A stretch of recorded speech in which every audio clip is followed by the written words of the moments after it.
In this short video, I'm just going to show you how to fill in the assignment top sheet, the learner declaration of authenticity that you have with every assignment now. So this should look familiar to you. An assignment top sheets. In this example, you've got the date of issue, of course, at the top, submission deadline underneath, how long you've got to work on the assignment, your course, the unit it corresponds to, as well as the learning outcome, whoever is assessing it, and in this space here, name of yourself. So if this is empty, put in your name. The project overview, to give you a bit of context on the actual assignments, the assignment itself, the learning outcomes it covers, Unit 6 LO3 in this instance. Submission deadline, you need to put into this box here when you submitted the work. Evidence to be submitted, as you can see here, you're given a bit of guidance as to what's expected, what you are required to produce for this particular outcome, a written or vlog report in this instance, information about where it needs to be submitted. All my work this year is, as you well know, Google Drive. You've all got folders to put your work into. Some information to help you through the assignment here. Some information about how all work needs to be submitted by midnight of the assigned deadline date. Agreed upon extension deadlines are mentioned here. Extensions are only permitted if you have a legitimate reason and have spoken to both your tutor and the lead IV, that is Matthew O'Neill in this instance, who have both agreed to the extension. Being ill is not considered a legitimate excuse for handing in work late unless it's previously discussed with the unit lecturer well before the due date. So it must be your own. This is why this top sheet is so important. Plagiarism, that is stealing, nicking other people's work and claiming it's yours. This is where you simply copy work from another source, published or unpublished, whether it be taking it from online. Some people recently have taken work from other countries and then translated it into English and tried to pass off as their own. We've got sophisticated software to find out about such things, so don't be that guy. Speak to us if you're worried about anything. Don't plagiarise. Please ask for help. It's an academic offence.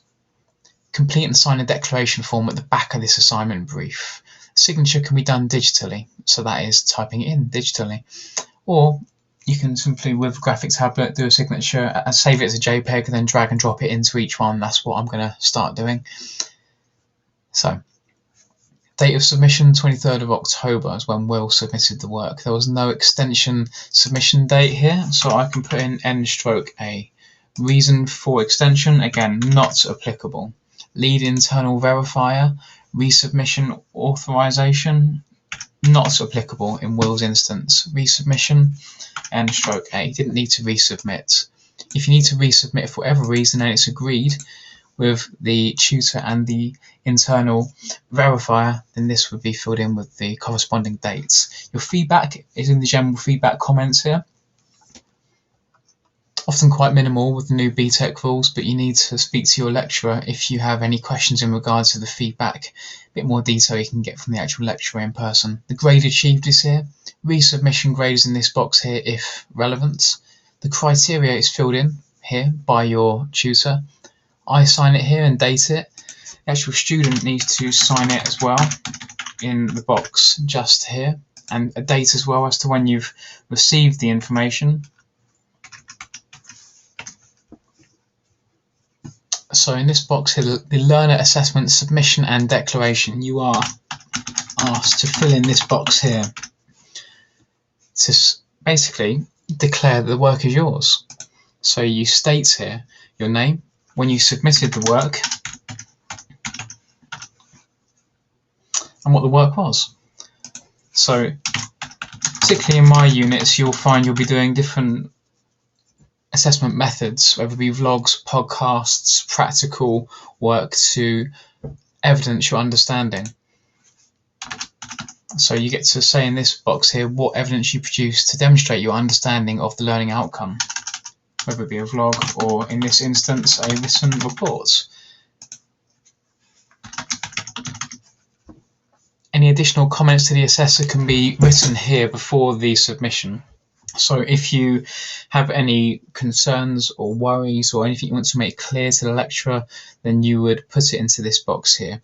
So an example of that might be the fact that you've submitted as much as you can by the deadline here, and you request a resubmission. You may want to write that in this box here. Then the assessor can speak to the internal verifier, Matthew O'Neill, and talk about whether you are deserving of a resubmission. The learner declaration needs to be signed here as well to verify that the work is your own.